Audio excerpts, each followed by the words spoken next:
자, 오늘은 큐티 할 때 성경을 어떻게 읽어야 하는가라고 하는 제목으로 이렇게 좀 살펴보려고 합니다. 자, 잠깐 먼저 지난주 복습을 해보도록 하겠습니다. 지난주에 우리가 큐티가 무엇이고 큐티는 왜 해야 한다고 했죠? 큐티는 자, 이러시면 제가 굉장히 곤란해집니다. 강의를 계속 해야 되나? 큐티는 하나님을 누리는 것이라고 그렇게 말씀을 드렸어요. 그렇죠? 하나님을 누리는 것이다. 자, 그리고 큐티는 어떤 기술이나 프로그램이 아니라 그랬어요. 하나님을 누리는 것이다 라고 말씀을 드렸고요. 그리고 이제 그리스도와 내가 연합된 자로서 하나님의 말씀을 믿음으로 행함으로 하나님을 경험하고 하나님을 누리며 살아가는 것이 이제 큐티의 목적입니다. 하나님을 경험하는 것. 그리고 그리스도가 율법을 다 완성하셨기 때문에 우리는 율법이나 하나님 말씀을 가지고 정죄를 받는 그런 존재가 아니라 그리스도의 믿음을 가지고 그 말씀을 행함으로 하나님의 그 약속에 따른 복을 우리에게 주시고 그것을 경험하는 것이라고 말씀을 드렸습니다. 자, 그래서 우리는 제가 주일날에도 말씀을 드리고 기회 될 때마다 말씀을 드리지만 우리는 이 땅에 살아가는 오늘 살아가는 존재의 목적 자체가 나를 통해서 예수님이 드러나는 것입니다. 그 순간이 점점 늘어나는 거예요. 우리가 의식하지 못하고 하루를 살면 이제 오늘은 그냥 내 삶이 되는 거죠. 그러나 내 안에 계시는 그리스도, 살아계신 그리스도를 의식하고 말씀 속에서 나를 보고 그래서 그 믿음을 가지고 내가 예수님의 의식, 그리스도의 의식으로 충만해서 그 말씀대로 내가 살아내고 순종하며 나갈 때 그것을 통해서 내 삶에는 하나님의 영광이 드러나고 하나님의 형상이 나타나는 것입니다. 하나님 우리를 그러기 위해서 부르셨어요. 자, 제가 지난 시간 끝에 큐티 말고 더 오래된 기독교의 전통 같은 것을 콘텐츠를 가지고 하는 기독교의 더 오래된 전통이 있다고 했습니다. 라틴어인데 뭐였죠? 렉시오 디비나, 렉시오 디비나. 자, 이 렉시오라는 말이 읽기라는 뜻이고 디비나가 거룩한이라는 뜻이었어요. 그래서 거룩한 읽기, 거룩한 독서 이건데, 자, 이 분야에 아무래도 이제 우리는 종교개혁 이후의 것에만 신경을 많이 쓰고 이전에 있었던 전통들을 많이 잃어버렸기 때문에 이런 부분에 있어서는 제가 카톨릭이 다 옳다는 건 아니지만 카톨릭의 그런 좋은 전통이 있는 경우가 있습니다. 그래서 이 부분의 권위자이신 허성준 신부님이 렉시오 디비나를 이제 그 한자 그러니까 한자 한 단어로 두 글로 정리를 했는데 뭐냐면 성독이라고 했어요. 성독, 거룩할 성자, 읽을 독자 해서 성독이라고 했습니다. 근데 여러분 중에 궁금하신 분이 있을 거예요. 아니, 목사님은 큐티 강좌 한다고 해놓고 왜 뜬금없이 렉시오 디비나가 뭐냐 도대체 이렇게 생각을 하실 수가 있는데, 제가 지난 그 강의 끝부분에 잠깐 말씀을 드렸지만 오늘날 우리 큐티는 굉장히 지성 중심적인 큐티입니다.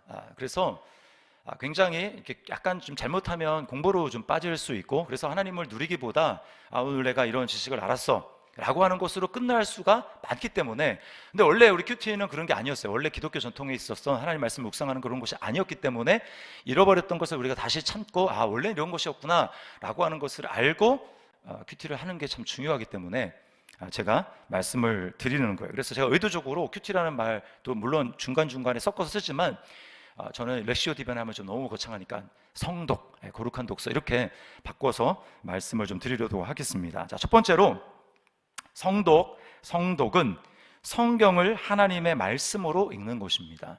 성경을 하나님의 말씀으로 읽는 것입니다. 자, 그래서 성경 독서를 줄이면 두 자로 성독이잖아요. 여러 가지 뜻이 있는데 가장 중요한 게 뭘 읽을 거냐, 뭘 컨텐츠로 읽을 거냐라고 하는 거예요. 성경을 하나님 말씀으로 읽는 것입니다. 제가 이제 예전에 캠퍼스에서 선교단체 할 때 그때 이제 큐티를 가르쳐 주는 간사님이 이제 성경으로 해도 되지만 성경이 없을 때는 다른 걸로 해도 된다. 이렇게 간증집이나 이제 경건 서적 다른 거 읽으면서 해도 된다라고 했는데, 그거는 어쩔 수 없는 경우고 정상적인 경우에 큐티는 하나님 말씀 성경으로 성경을 읽으면서 하는 것입니다. 그러니까 큐티를 다른 경건 서적으로 대체하면 무슨 문제가 발생하느냐 하면 나도 모르게 은연중에 성경을, 하나님의 말씀을 다른 경건 서적과 약간 동일시하게 되는, 결과적으로 성경의 권위를 떨어뜨리는 일이 되는 거예요. 그래서 다른 게 아니라 우리는 반드시 그 성독, 이 큐티 시간에는 성경을 재료로 해서 우리는 말씀을 읽어야 합니다. 오늘날 보면 기독교의 위기, 오늘날이 아니고 이제 역사에 보면 기독교의 위기는 항상 성경의 권위를, 하나님의 권위로 그만큼 인정하지 않을 때 항상 문제가 발생을 했습니다. 그래서 오늘날도 성경을 읽을 때 뭐 동성애를 주장하고 동성애가 괜찮다라고 생각하는 사람도, 그 사람도 다 성경을 가지고 그렇게 얘기를 하는 거예요. 근데 우리랑 똑같은 성경을 가지고 얘기하는데 왜 다른 결과가 나오냐면, 우리는 성경을 시대를 초월한 절대적인 하나님의 말씀이라고 얘기를 하는 거고요. 그래서 성경을 가지고 오늘날의 시대를, 우리는 문화를 해석하고 바라봐야 된다는 입장이고, 그들은 똑같은 성경을 가지고 있으면서 뭐냐면 성경은 문화의 산물이다. 그렇기 때문에 시대마다 변하는 것이고, 그럼 오늘날의 문화를 가지고 성경을 봐야 된다. 이렇게 이야기를 하니까 전혀 다른 결과가 주어지는 것입니다. 우리는 그래서 큐티할 때 항상 기억할 것은, 이게 지금 내가 무엇일까? 성경을 읽는데 그 성경이 어떤 것인가? 이것은 변함이 없는 불변의 진리인 하나님 말씀, 여긴 타협도 없다라고 하는 것을 우리가 분명히 자각을 해야 합니다. 너무나 당연한 것 같지만 당연한 게 더 이상 당연해지지 않는 시대를 우리가 살아가고 있기 때문에 우리는 기본을 잘 다지는 것이 중요합니다. 그러면 아무리 내가 그게 기본이 안 되면 아무리 내가 성경을 읽어도 거기에 변화가 없어요. 변화가 없습니다. 자, 제가 지난 시간에 예수님은 공생의 기간 동안에 하나님 아버지와 완전히 하나가 되셨고 하나님 아버지 의식으로 충만하셨다고 말씀을 드렸어요. 자, 그럼 어떻게 예수님이 그렇게 할 수 있었는가? 자, 그것은 다른 말로 얘기하면 예수님은 성경에 사로잡혀 있었기 때문에 그렇습니다. 그러니까 하나님 아버지 의식으로 충만한다는 거, 다른 말로 얘기하면 예수님은 성경에 사로잡혀 사셨다라는 거예요. 성경의 권위를 하나님의 권위로 높이며 성경에 사로잡혀 있었기 때문에 예수님은 하나님 아버지 의식으로 살아가실 수 있었습니다. 자, 그러므로 여러분, 우리가 예수님은 우리에게 두 가지 의미가 있어요. 첫 번째는 구원자입니다. 구원자. 그 두 번째는 우리가 따라가야 될 길이고 모범이 되세요. 이 순서를 바꾸면 안 됩니다. 예수님을 먼저 나의 구원을 완성하시고 나에게 구원을 베푸시고 은혜로 나를 구원해 주신 구원자로서, 그리고 주님으로서 먼저 우리가 예수님을 생각하고, 그 다음에 예수님을 내가 따라가야 될 길이요 모범으로 삼아야 되는데, 이게 바뀌면 예수님을 구원자로 나의 주인으로 모셔드리지 않은 채로 예수님은 인류의 스승이고 우리가 본받아야 될 지표가 되고 이렇게 얘기하면 여러분, 구원이 없는 상태에서 그냥 교훈만 받겠다라는 것입니다. 이 두 가지가 있어요. 자, 근데 예수님이 우리가 구원받았다는 걸 아는데요, 그 예수님이 우리가 따라야 될 길과 모범으로서 생각했을 때 오늘 우리가 하나님 말씀을 읽는 것에서 우리는 어떻게 읽어야 될지를 알게 됩니다. 자, 예수님이 성경을 대하는 방식 그대로 우리는 성경을 보아야 하는 거예요. 예수님은 성경 말씀 하나하나에 순종을 하셨습니다. 그래서 광야에서 마귀에게 시험을 받으실 때 예수님은 충분히 그냥 자기 권위로서 할 수 있는데 불구하고 예수님 어떻게 하셨습니까? 인류의 대표로, 둘째 아담으로서 인간은 이렇게 살아가야 된다는 걸 보여주시기 위해서 예수님은 의도적으로 어떻게 하십니까? 기록되었으되, 기록된 성경 말씀, 그 당시에는 구약 성경이죠. 그 구약 성경의 말씀을 가지고 예수님은 마귀를 상대하시고 물리치셨습니다. 하나님의 말씀으로 그렇게 하신 거예요. 그런가 하면 바리새인들과 예수님이 논쟁을 하실 때에도 예수님은 본인이 이제 하나님이 불구하고 어떻게 하십니까? 성경의 권위를 가지고 와서 너희가 성경에서 이러이러이러하리라고 하리라라고 한 말씀을 읽어본 일이 없느냐라고 말하면서 성경을, 기록된 성경을 가지고 예수님이 인용하셔서 말씀을 하셨다라는 거예요. 제자들이 십자가 말고 주님 더 쉽고 효율적인 방법이 있지 않습니까? 꼭 십자가여야 됩니까? 그거 하지 마십시오. 이렇게 예수님이 십자가 말고 다른 길로 가도록 예수님을 이끌고 그렇게 할 때 예수님이 하신 방법은 성경이었어요. 역시나 내가 만약에 그렇게 한다면 성경에 이러하리라 라고 한 말씀이 어찌 이루어지리요? 항상 예수님은 성경을 가지고 생각하셨다라는 거예요. 예수님은 성경에 기록된 대로 태어나셨고 사셨고 고난받으시고 죽으시고 부활하셨습니다. 완전히 성경. 자, 부활하신 주님은 제자들에게 자신의 몸을 가지고 부활에 대해서 얼마든지 내가 부활했다, 자 만져봐라, 뭐 이렇게 할 수 있는데, 부활에 대해서 증명할 때도 마찬가지였습니다. 예수님은 성경을 가지고, 성경을 펴서 성경에 기록된 그리스도 메시아에 대해서 기록된 모든 예언들을 예수님이 구약 성경을 펴서 설명해 주시고, 그렇게 하면서 그리스도가 부활해야 된다고 말하지 않느냐라고 말씀을 해주셨습니다. 자, 누가복음 24장 45절 대표적으로 한번 읽어보도록 하겠습니다. 시작. 이에 그들의 마음을 열어 성경을 깨닫게 하시고, 이게 예수님이 성경을 대하는 방식이었어요. 성경으로 충만하셨습니다. 그래서 아버지의 그 권위로 충만하실 수 있었던 거죠. 그러니까 예수님이 성경을 그렇게 대하셨기 때문에 우리는 내 방식대로, 내가 생각하는 대로 성경을 대할 나에게 그런 권리가 없습니다. 자, 예수님만이 아닙니다. 예수님에게서 배운 사도들도 성경을 가지고 모든 것을 했습니다. 자, 사도행전 17장 2절 같이 한번 읽습니다. 시작. 바울이 자기의 관례대로 그들에게로 들어가서 새 안식일에 성경을 가지고 강론하며. 자, 그러니까 예수님이 또 예수님에게서 직접 보고 배우고 들었던 사도들이 하셨던 방식이 이 방식이라면 우리도 똑같이 하나님을 만나기 위해서, 하나님을 경험하고 하나님을 누리기 위해서 우리는 성경 외에 다른 것을 추구하면 안 됩니다. 성경에 집착해야 돼요. 성경에 집착해야 됩니다.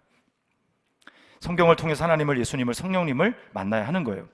그 외에 성경을 제쳐놓고 다른 데서 그런 하나님의 은혜를 경험할 수 있는 방법은 없습니다. 그래서 우리는 성경의 권위를 하나님의 권위로 받아들여야 돼요. 이 말씀이 너무나 부담스럽더라도, 이 말씀이 이거 너무나 지키기가 너무 힘들지 않나, 어떻게 하나님이 이런 말씀을 내게 하시나 라고 해도요, 그거 내가 지키기 힘들고 내가 부담이 되는 것이지, 그렇다고 하나님의 말씀을 이거는 하나님이 이렇게까지 말씀하시지는 않았을 거야 하면서 그거를 내가 나의 수준으로 내려가지고 말씀을 한다? 그거는 우리가 하나님 말씀을 하나님 말씀으로 대하지 않는 것입니다. 그래서요, 계시록 22장 18절 19절에 계시록의 제일 끝입니다. 거의 끝에 이렇게 말씀하고 있습니다. 우리 같이 한번 읽어보겠습니다. 시작. 내가 이 두루마리의 예언의 말씀을 듣는 모든 사람에게 증언하노니 만일 누구든지 이것들 외에 더하면 하나님이 이 두루마리에 기록된 재앙들을 그에게 더하실 것이요, 만일 누구든지 이 두루마리의 예언의 말씀에서 제하여 버리면 하나님이 이 두루마리에 기록된 생명나무와 및 거룩한 성의 참여함을 제하여 버리시리라. 여러분, 여기서 얘기하는 이 두루마리는 1차적으로는 요한계시록을 말하는 것이지만, 요한계시록이 성경이잖아요. 2차적으로 우리 좀 더 넓게 적용하면 하나님 말씀 전체가 되는, 성경 전체가 되는 것입니다. 성경 전체는 아무리 내 마음에 들지 않고 내 기분에 맞지 않고 내 생각에 맞지 않고 또 요즘 시대 너무 성경은 좀 구시대 같은데, 너무 좀 시대에 동떨어진 것 같은데, 그런 느낌이 든다 할지라도 그거는 하나님이 그렇게 말씀하신 거기 때문에 우리가 거기에 대해서 막 마음대로 성경을 개조하거나 수준을 낮추거나 그렇게 할 특권이, 권리가 우리에게는 전혀 없다라는 것을 우리는 알아야 합니다. 자, 그 다음에 두 번째는, 자, 성독은 성경을 소리내서 읽는 것입니다. 성경을 소리내서 읽는 거예요. 자, 소리낸다, 소리 성자에 앞에는 성경 성자고 이 소리 성자에다 읽을 독자입니다. 소리내서 읽는 거예요. 자, 여러분, 이렇게 하는 이유가 있습니다.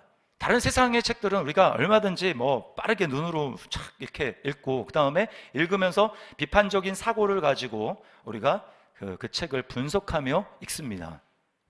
그러나 우리가 이 큐티를 할 때, 성독을 할 때는 그렇게 해서는 안 돼요. 성경을 소리내서 우리는 마음으로 읽어야 합니다. 이게 참 중요해요.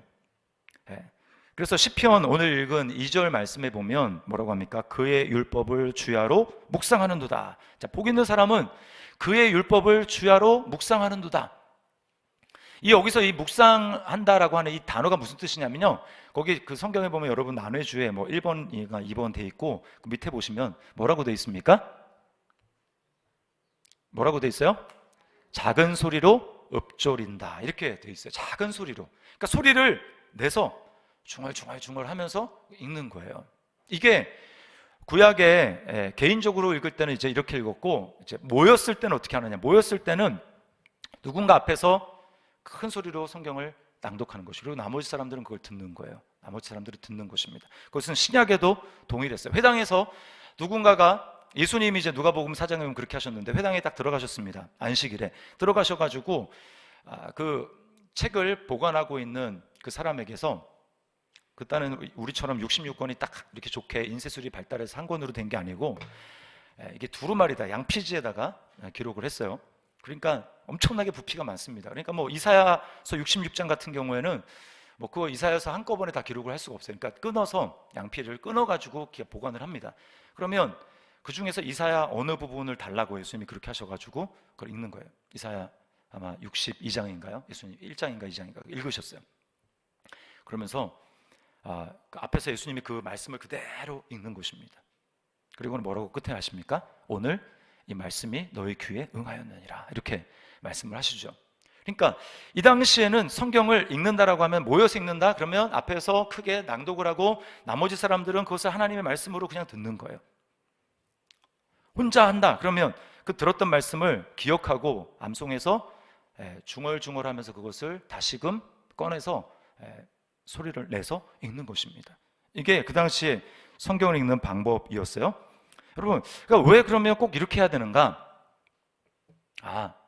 우리 가운데 어떤 분은 성경을 수면제로 쓰시는 분이 가끔 있으시더라고요. 잠이 안 오면 저는 목사님 성경을 읽어요. 그러면 정말 기가 막히게 5분이 지나지 않아서 잠이 옵니다. 잠이 오니까 그러지 말라고 소리내서 성경을 읽으라는 것인가? 물론 그런 목적도 조금은 있을 수 있겠지만 그게 아닙니다. 그게 아니고요. 오늘날 누가 읽어줄 사람 없잖아요. 그러니까 자기가 소리내서 읽으면서 마치 내 음성을 하나님이 나에게 지금 하시는 하나님의 음성으로 받아들여 그렇게 믿고 들으라는 거예요. 들으라는 것입니다. 여러분, 성경은 읽는 게 아니라 듣는 것입니다. 읽는 것과 듣는 것의 차이는 뭔가? 읽는 것은 내가 능동적이 돼서요, 내 사고와 비판적인 사고를 가지고 내가 성경을 읽는 건데, 듣는다라는 것은 굉장히 좀 수동적이에요. 말씀하시는 그 부분을 내가 받아들이겠습니다, 이런 마음을 가지고 여러분 듣는 것입니다. 그러니까 여러분, 성경은 듣는 거예요. 거기에는 기본적으로 말씀하시는 분이 하나님이신데, 비록 내가 성경을 읽을지라도 말씀하시는 분은 지금 하나님이 나에게 하나님의 음성으로 말씀하시는데, 나는 들려지는 그 말씀에 겸손함으로 내가 순종하겠습니다, 이런 태도가 거기에 들어가 있는 것입니다. 구약에 보면 사무엘 선지자가 있잖아요. 사무엘 선지자가 어렸을 때 이제 성전에서, 성막에서 이제 자라게 되는데, 그때 여호와의 이상이 잘 나타나지 않던 시대였어요. 하나님의 음성이 잘 들리지 않던 시대입니다. 근데 하나님이 사무엘에게, 어린 사무엘에게 어느 날 처음으로, 인생 그의 처음으로 나타나서 말씀을 하시는 거예요. 사무엘아, 사무엘아. 근데 사무엘이 엘리 제사장이 부른 줄 알고 엘리에게로 3번씩이나 가지 않습니까? 그때 마지막에 엘리 제사장이 이제 깨닫고, 이거는 여호와가 너를 부르시는 거다, 하나님이 너를 부르시는 거다, 그러니까 다음에 너를 부르거든 이렇게 대답하라, 그러면서 말씀하옵소서 주의 종이 듣겠나이다, 이렇게 말을 하라고 얘기를 합니다. 그래서 사무엘이 그 다음에 사무엘아 사무엘아 부르는 하나님의 그 음성 앞에 사무엘이 가르쳐준 그대로 반응합니다. 여호와여 말씀하옵소서 주의 종이 듣겠나이다. 그 다음에 하나님의 막 폭포수 같은 말씀, 예언의 말씀이 쏟아집니다. 여러분, 우리가 하나님의 말씀을 대할 때 이렇게 대해야 돼요. 자, 첫 번째는 성경을 읽는데 성경을 하나님의 절대적인 권위로 인정을 하며 성경을 읽는 것이고, 그 다음에 성경을 읽을 때 눈으로 읽는 것이 아니라 소리를 내서 지금 이 시간 나에게 말씀하시는 하나님의 음성으로 우리가 믿으면서, 내가 말씀하신 음성에 내가 순종하겠습니다, 그런 마음으로 지금 듣는 것입니다, 성경을. 자, 그리고 그들은, 자, 1장, 우리가 시편 1장 2절에서 그들이 성경을 들을 때 이제 읊조린다고 했잖아요. 그 읊조린다, 잊지 않으려고 그렇게 읊조리는 겁니다. 그러니까 오늘날로 얘기하면 암송하는 거예요, 외우는 것입니다. 그래서 신명기 6장에도 보고 구약에 나와 있는데 하나님 뭐라고 하시냐면, 들어가면서도 나오면서도 그렇게 말씀을 너희 주변에 항상 있도록, 말씀이 너 주변에 떠나지 않도록 하기 위해서 이스라엘 백성들이 한 거는 미간에다가, 이 이마에다가 성구 하나님 말씀을 담은 그 통을 여기 그 이마에다가 그들은 달고 다닙니다. 그리고 요 손목에도 매가지고 달고 다녀요. 그러니까 요즘으로 얘기하면 암송 카드 같은 거를 우리가 항상 소지하며 다니면서 그것을 꺼내가지고 계속 중얼중얼하면서 그것을 하나님의 음성으로, 나에게 말씀하신 음성으로 보면서 그것을 나의 말씀으로 삼는 것입니다. 그러니까 밤낮은 바로 그런 의미예요. 계속해서 밤이나 낮이나 내가 지금 이 간직하고 있는 하나님의 말씀, 그것을 반복해서 소리내서 하나님의 음성으로 읽으며 듣는 것입니다. 그들이 잘못한 것은 말씀을 지키는 그들의 이 마음의 동기가 잘못된 것이지, 저거는 율법적인 거야, 저건 그냥 저런 걸 옳지 않아 라고 하면서 그들이 말씀을 암송하려고 했던 그들은 수단, 어떻게든 말씀을 생활 주변에 가까이 두려고 했던 그들의 노력, 그것까지 같이 잘못됐다고 얘기하면 안 되는 거예요. 우리는 오늘 그들이 말씀에 대해서 가졌던 열정을 회복해야 됩니다. 어떻게 하면 말씀을 내 입에서 떠나지 않게 할까? 어떻게 하면 나도 주야로 그 말씀을 읊조리면서 그렇게 하나님 말씀과 더불어 살아갈 수 있을까? 우리가 그런 마음으로 하나님 말씀을 대해야 된다라는 것입니다. 자, 그런데 오늘날 이제 어떻게 합니까? 큐티를 할 때 소리를 내서 읽으면서 하나님의 음성을 들으려고 하기보다는 내 지식과 내 판단으로 성경을 분석합니다. 그래서 오늘날 성경 큐티 강의하면 대부분 다 어떻게 하냐면, 자, 여러분 관찰과 해석과 적용의 세 가지 방법으로 말씀을 보십시오. 관찰, 첫 번째 읽을 때는 관찰하십시오. 두 번째 읽을 때는 해석하십시오. 세 번째 읽을 때는 적용하십시오. 뭐 이런 식으로 얘기를 해요. 다 틀렸다라는 게 아닙니다. 근데 거기에 전제가 뭐냐면 내가 하나님의 음성을 듣기보다는 내가 그것을 분석하려는 그런 시도가 거기에 더 많이 담겨 있다는 거예요. 그래서 어떤 분은 큐티를 하면서 성경 주석까지 봅니다. 성경 주석까지. 그리고 이름만 대면 아는 큰 교회에서 제자 훈련을 하는데 큐티 숙제를 내주는데요. 우리도 이제 옛날에 그렇게 했지만 큐티 숙제를 내주는데 D형 큐티라는 게 있습니다. D형 큐티. 관찰, 그 다음에 연구, 해석, 연구, 그 다음에 적용, 이렇게 되는 게 있어요. 근데 연구를 하는데 숙제를 내주기를 성경 주석을 참조해가지고 성경 주석을 이렇게 인용을 하고 그렇게 하라고 이야기를 합니다. 제가 그걸 들으면서 말은 안 했지만 속으로 참 쓸데없는 짓 한다라는 생각을 했어요. 쓸데없는 짓을 한다. 만약에 그게 성경 공부 시간이라면, 또 성경 통독 시간이라면 그럴 수 있습니다. 그런데요, 지금 하나님의 음성을 듣는데, 그 하나님의 음성을 듣는 데는 지금 나에게 하신 하나님의 음성을 내가 듣는 거죠.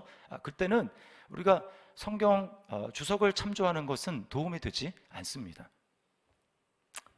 이거는 지성으로 성경을 분석하는 거고요. 이것은 영혼을 죽이는 일이에요. 그러니까 언제부터 이제 이게 분위기가 바뀌기 시작했냐면, 이렇게 초대와 중세 때 내려오던 전통이 16세기에 들어와서 르네상스, 소위 얘기해서 우리가 문예 부흥이라고 얘기하죠. 그것은 뭐냐면, 이제까지 중세까지는 신이, 하나님이 중심이 됐다면 이제는 인간이 중심이 되는 겁니다. 인문주의. 그래서 성경을 읽을 때 사람의 지성을 사용해서 문자적, 역사적 의미를 탐구하는 성경 해석의 방법이 이제 생기기 시작하는 거예요. 자, 종교개혁도 이때 일어났습니다. 이것을 통해서 장점은 뭐냐면, 성경 해석학 또는 성경 신학이 엄청나게 발전을 했어요. 성경 신학이 엄청나게 발전을 했습니다. 굉장한 좋은 일이죠. 그러나 문제점도 같이 생겼는데, 문제는 점점 어느 순간인가부터 그리스도인이 성경을 대할 때 지성과 마음이 분리되기 시작한다는 거예요. 지성과 마음으로 하나님 앞에 다가가고 말씀을 읽는 것이 아니고요, 내가 머리로 분석해서 머리로 알면 그것이 곧 하나님을 아는 것으로, 예전에는 이것이 하나가 되어 있었는데 이게 분리가 되기 시작하는 것입니다. 그래서 성경은 박사인데 예수님의 기적은 믿지 않는 이런 놀라운 일들이 벌어지는 거예요.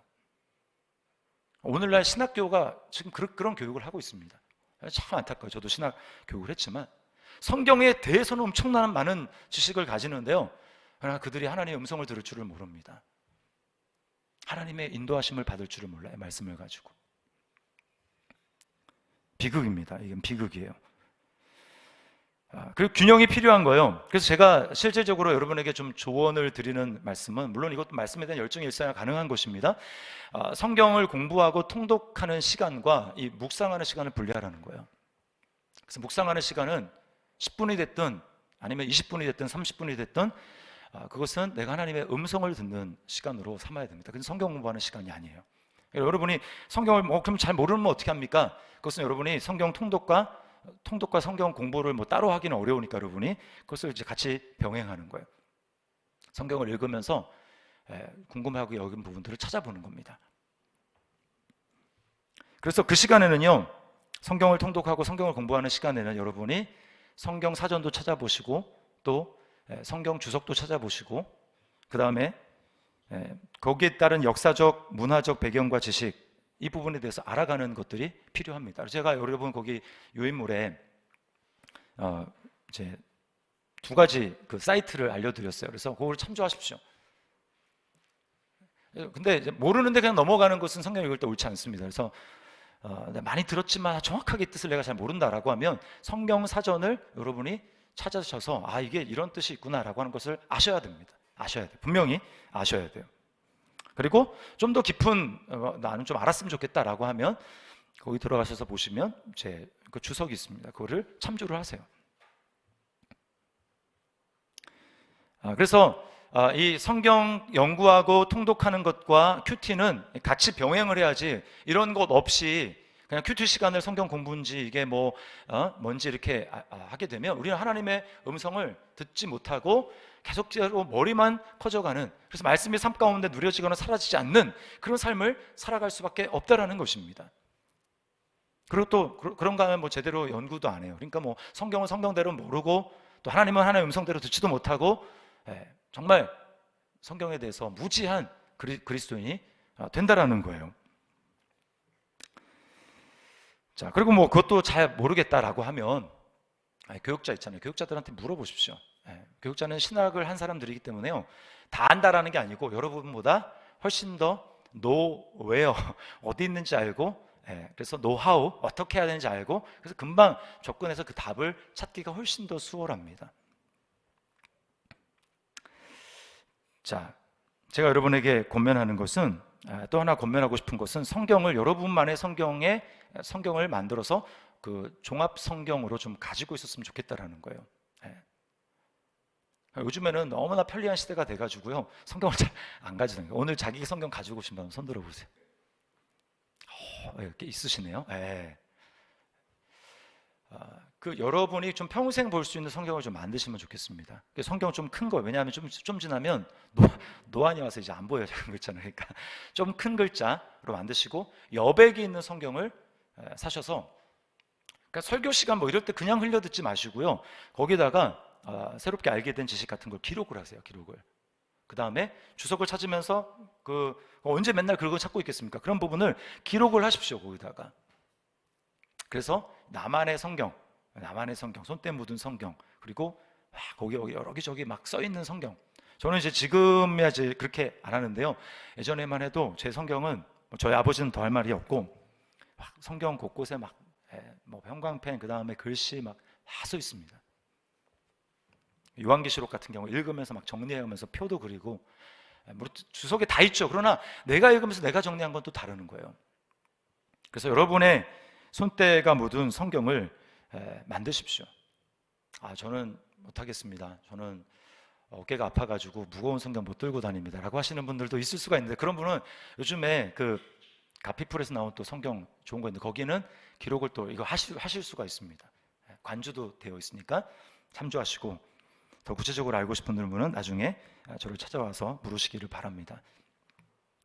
그래서 이 두 가지로 구분해서 해야 됩니다. 자, 그 다음에요, 소리내서 성경을 읽을 때, 우리는 무엇을 기대하고 들어야 하는가? 예수 그리스도의 복음을 들어야 합니다. 여러분, 우리가 성경에서 만나야 될 분이 있다면 예수 그리스도입니다. 성경은요, 윤리책이나 도덕책이 아니에요. 뭐뭘 해라, 뭐뭘 하지 말아라. 그러니까 오늘 이거 하지 말라고 했으니까 이거 하지 말아야지 라고 하는, 오늘 내가 살아야 될 행동 강령을 듣는 게, 이렇게 기록하는 게 적용이 아닙니다. 물론 적용을 하지 말라는 얘기가 적용이 있는데요. 그게 복음을 통해서 나오는 적용이어야 하는 거예요. 복음을 통해서. 자, 제가 지난 시간에 라틴어 벌게이트 성경을 번역한 이제 이 제롬이 한 말에 대해서 얘기를 했죠. 제롬이 뭐라고 했냐면 성경은 그리스도의 몸과 피라고 했습니다. 그래서 성경을 읽는 중에 우리는 그리스도의 살과 살을 먹고 그리스도의 피를 마시는 것이다 라고 이야기를 했어요. 그건 성경을 읽는 목적을 너무나 잘 보여주는 것입니다. 큐티를 할 때 우리의 목적은요, 오늘 성경 지식이 어떤 걸 아는 게 아니고 주님을 만나는 것입니다. 주님 만나고 주님의 음성을 듣는 거예요.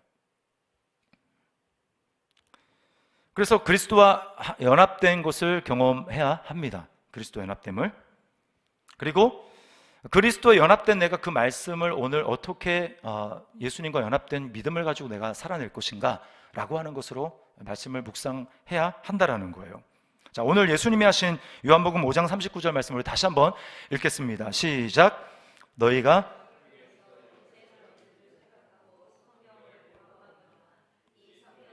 내게 대하여 증언하는 것이니라. 네. 예수님이 이 성경은 이 당시에 신약 성경일까요? 구약 성경일까요?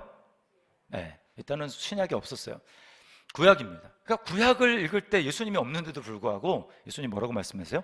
이 성경에서 영생을 얻는 줄 상고하거냐, 이 성경이고 내게 대해서 말하는 것이다. 그럼 여러분, 우리가 구약의 어떤 부분, 야 여기 뭐 예수님이랑 이게 도대체 무슨 예수님이랑 상관이 있습니까? 라고 하는 그 부분에 대해서도 우리는 예수님을 묵상할 수 있어야 돼요. 예수님을 만날 수 있어야 돼요.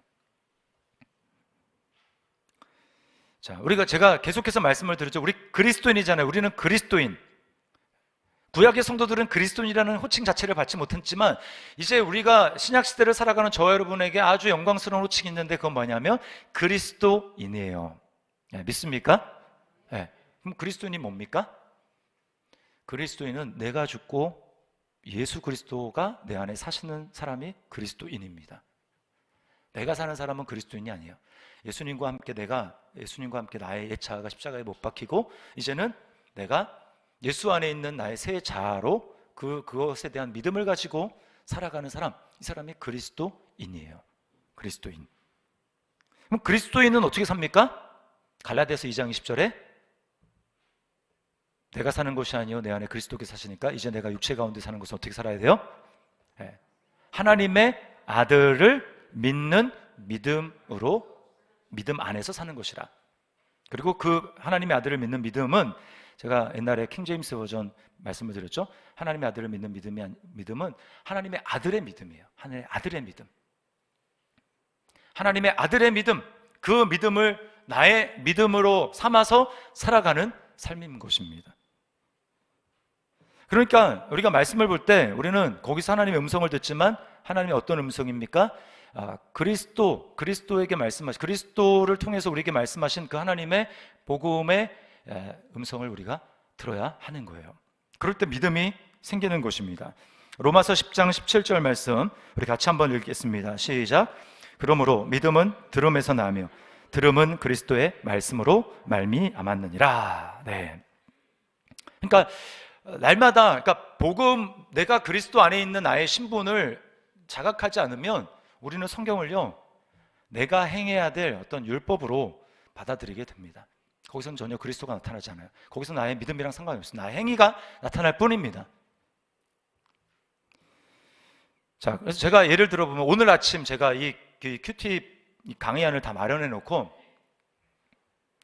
제가 이제 오늘 본문을 이제 묵상을 했어요. 짧은 시간 했습니다. 긴 시간 투자할 수 없어서 짧은 시간 묵상을 하는데 오늘 본문이 이제 이 발람에게 그 사람을 보내가지고 이스라엘을 저주해달라. 지금 저렇게 막 거침없이 행군하고 있는 나에게 다가오는 저들을 저주하게 해달라. 이거 아닙니까? 그래서 이 발람이 하나님 앞에 기도해서 하나님이 뭐라고 말씀하시는지 듣고 내가 반응하겠다라고 하는데 놀라운 하나님의 음성을 듣습니다. 뭐라고 얘기하냐면 이런 거예요. 이 백성을 저주하지도 말라. 그들은 복을 받은 자니라. 제가 어떻게 말씀을 묵상했냐면 짧은 시간이지만 여기서 내가 주님의 음성을 듣고 주님을 누려야 되기 때문에 기도했습니다. 하나님, 오늘 제가 이 말씀을 통해서 하나님을 누릴 수 있도록 도와주십시오. 하나님의 음성을 들을 수 있도록, 오늘 하루 제가 붙들고 살 수 있는 하나님의 음성을 들을 수 있도록 성령님 내 눈을 열어서 내 눈을 보게 하시고 듣게 하여 주십시오 라고 그렇게 기도했어요. 강의한 대로 한 거예요. 그리고는 말씀을 제가 20절, 이제 22장 1절부터 20절이잖아요. 제가 소리내서 말씀을 읽었어요. 어떤 마음으로? 오늘 지금 이 내가 소리내서 읽는 이것이 지금 나에게 하시는 하나님의 음성으로 제가 기대하고 믿고 그렇게 말씀을 읽었습니다. 소리를 내서 읽었어요. 근데 아까 그 말씀이 12절의 말씀이거든요. 12절을 딱 읽는데 하나님의 음성으로 저에게 들려졌습니다. 그들을 저주하지도 말라. 이 백성을 저주하지도 말라. 그들은 복을 받은 자들이라. 이게 저를 향한 하나님의 음성으로 들리면서 눈물이 왈칵 이렇게 쏟아졌습니다. 여러분, 이스라엘 백성들을 잘 보세요. 민수기 22장. 그 앞에서 어떤 일이 있었습니까? 이때까지 반역에 막 그런 반역도 없잖아요. 그런 일을 하고 그리고 광야를 이제 뺑뺑 돌게 되는 그런 정말 답이 없는 그런 자들인데 하나님이 그 발람 선지자가 이제 저주를 하려고 하니까 뭐라고 합니까? 저주하지도 마라. 복을 받은 자들이다. 지금 광야 생활, 뺑뺑이 생활을 하고 괴롭고 고통스러운 그 과정 가운데 막 원망을 하고 있고 그런 상황에서도 하나님은 그들을 향해서 뭐라고 말씀하시는 거예요? 이들은 복을 받은 자들아. 복을 받을 게 아니고 복을 받았다는 거예요, 이미. 그러면서 지금도 똑같이 뭐 이스라엘 백성들이랑 별로 이렇게 다를 바 없는 하나님께 대해서 그렇게 살아가고 있는 난데 하나님 나에 대해서 너는 복을 받은 사람이야 라고 말씀하신, 내 삶이 힘들고 막 그렇지라도 복을 받은 사람이야. 그러면서 이제 성경 전체를 뭐 저는 여러분보다 좀 더 많이 알고 있으니까 아브라함부터 막 이제 예수님까지 쭉 연결이 되는 거예요. 예수님이 저주를 나 대신 받으셨기 때문에 나는 나에게는 이제 있을 거는 복밖에 없지. 그래서 예수님 안에 있으니까 당연히 복이지. 예수님이 저주와 사망과 모든 것을 주님이 다 가져가셨잖아. 나는 그리스도 안에 있는 나는 복을 받은 사람이야. 그러면서 로마서 8장 28절이 또 생각이 났어요. 로마서 8장 28절 아시죠? 우리가 알거니와 하나님을 사랑하는 자 곧 그의 뜻대로 부르심을 받은 자들에게는 모든 것이 합력하여 선을 이루느니라. 할렐루야. 네, 모든 것이 내 삶에 이제 인생에 앞으로 어떤 다른 사람들 보고 저주받았네 저 사람, 그냥 애기 꼈어. 정말 어떻게 인생이 저럴 수가 있어 라고 하는 그런 일들의 연속이라 할지라도 저주가 아닌 거예요. 하나님의 선을 이룰 뿐이라는 거예요. 왜요? 그리스도 안에 있기 때문에 내가. 그래서 저의 적용은 뭐냐면 내가 복을 받았으니까, 복을 받은 사람이니까 어떻게 해야 됩니까? 하나님께 감사해야죠. 하나님 찬양하고, 주님 내 삶에 어떠한 일이 내가 보기에 불행한 일이라 할지라도 주님 그거는 저주가 아니네요, 복이네요. 주님 찬양하겠습니다. 오늘 만나는 모든 일 가운데 주님을 찬양하겠습니다. 그리고 나만이 아니고 그러고 보니까 우리 교회 성도들도 그들도 복을 받은 자들이네요. 그러니까 그들의 모습이 어떠하든지 내가 축복하겠습니다. 이게 이제 저의 복음으로 말미암은 적용인 겁니다. 여러분, 하나님의 음성을 저는 들었고 또 거기서 예수님을 만났고 복음을 통한 메시지를 음성을 들었고 거기에 따른 복음적인 적용을 하게 된 거예요. 짧은 시간 한 10분 했나? 큐티? 그렇지만 여러분 거기서 주님의 음성을 듣는 것입니다. 그리고 이제 저는 오늘 하루 어떻게 살아갈까요? 저는 제가 가지고 있는 스마트폰에다가 그 구절, 짧은 구절, 그러니까 전체 앞에 있는 건 필요 없고 딱 내가 하나님의 음성으로 들은 그 부분을 기록했습니다. 요즘에 제가 계속 그렇게 하고 있어요. 딱 한 구절. 그래서 제가 여러분에게 지금 외워서 말씀을 드릴 수 있는 거예요. 적었기 때문에. 그걸 계속 오늘 보면서 저는 기도할 때나 또 밥을 먹거나 제가 홀로 있는 시간에 그것을 기억해내는 겁니다. 이 백성을 저주하지도 말라. 그들은 복을 받은 자들이니라. 이 말씀을 계속해서 제가 암송하고 묵상하고 계속해서 되뇌이면서 내가 얼마나 하나님 앞에 복받은 존재인지를 기억하고 오늘 하루 종일 그걸로 가지고 하나님 앞에 찬양하고 감사하고 또 그것으로 사람들을 바라보며 그렇게 말을 하는 거죠. 여러분, 이게 그 큐티를 이렇게 하는 겁니다. 그러니까 성경 공부가 아니에요. 아셨죠? 네. 그래서 제가 왜 이렇게 말씀을 드렸냐면 너무 이렇게 막 이제 그래서 어떻게 하라는 얘기인가 이렇게 좀 뜬구름 잡을까봐 제가 어떻게 했는지를 강의 안에 근거해서 제가 여러분에게 말씀을 드린 겁니다. 자, 그리고 여러분이 이제 적용을 해보셔야 돼요. 아, 목사님은 저렇게 했구나 라고 끝나고 그냥 일주일을 가면 여러분은 아무 일도 일어나지 않는 것입니다. 아무 일도 일어나지 않는 거예요. 그래서 여러분이 오늘 강의를 듣고 강의안을 보면서 이제 여러분의 말로 한번 정리를 해보시는 거예요. 여러분이 교훈받은 거 정리를 해보시고 그러면 내가 큐티할 때 나도 지금 큐티라고 했는데 나한테 좀 적용하고 실천해 봐야 될 부분은 뭐겠구나 이렇게 좀 해봐야 되겠다라고 하는 것을 여러분이 적용을 해보시기를 바랍니다.